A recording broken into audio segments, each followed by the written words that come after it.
It's another gin, finally!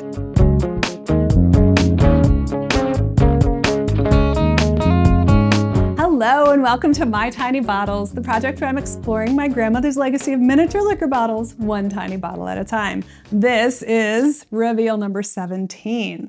Now, as I've talked about before, I did get to see a few of the bottles. Most of them I don't know what they are, but when I got the collection, I didn't know I was going to do this, so I kind of dug in and looked around a little bit. And this was one of the things that I saw right from the get-go. And it's pretty exciting. And last reveal episode, I found a bottle of Canadian Club, single bottle of Canadian Club whiskey, and this is a 4-pack of Canadian Club whiskey, so I thought this would be a good time to introduce it, so if I have some fun tasting lined up or research, I can do it all together. So this one, also Canadian Club, and it has a sherry cask bottle, a 6-year aged bottle, a 10-year aged reserve bottle, and a 100 proof bottle of Canadian Club. And this is absolutely fascinating to me. I think these are going to be so cool to taste against sort of the regular bottling, except they're in plastic bottles. So I don't know how cool they will be. There's definitely some evaporation going on here. So we'll see what comes through, but just a cool object to know even exists. It is imported, so I have to think that this was purchased in Canada. I'm sorry, I have to think that this was purchased in the United States and then taken back into Canada for Grandma's collection. So that's the first pick today, even though there's 4 bottles in there. I'm gonna do 4 more bottles. All right, glass. We're in a section of the collection right now where most of the bottles are in these boxes packed very carefully because they're glass. So that's like much more promising to me to find interesting things than the plastic ones.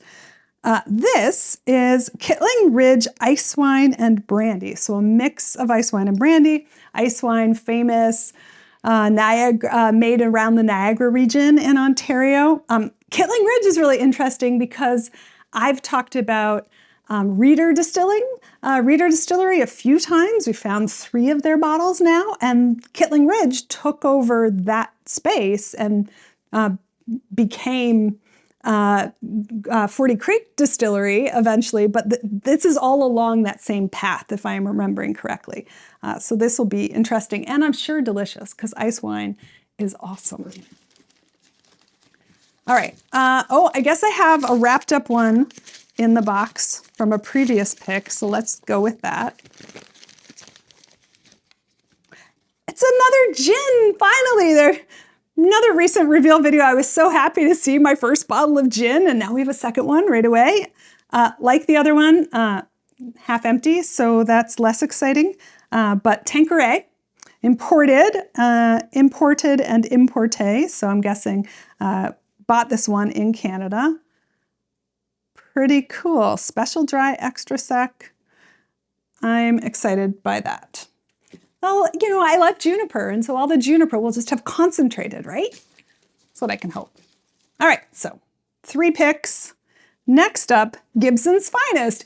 This feels like a greatest hits kind of event that's going on here today because I talked about Gibson's Finest in an episode about Noblesse Canadian whiskey, where I postulated that the reason Noblesse went away is because they were saving up all the aged Canadian whiskeys for Gibson's Finest, and here indeed we have a bottle of Gibson's Finest.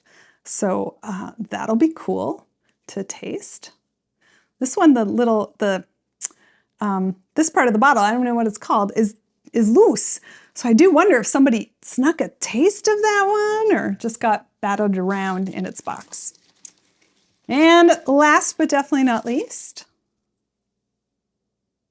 vodka. Well, maybe it is least, you know, least complicated.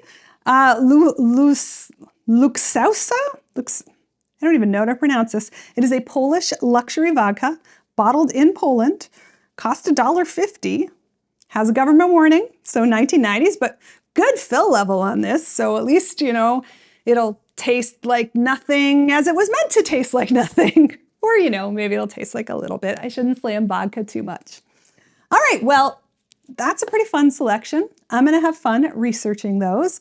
You will hopefully have fun listening or reading or watching their episodes if you subscribe or just come back and check it out. You can also find them, of course, at my website, mytinybottles.com, and you can find me on social media. I'm at Tammy Coxon on Blue Sky, and I'm at mytinybottles on Instagram and Facebook. And of course, I also have a Patreon, so you can go there to get bonus content, special opportunities, get your own bottle history researched if you have some minis you want to learn more about. So check that out on Patreon, and I will see you next time. Cheers.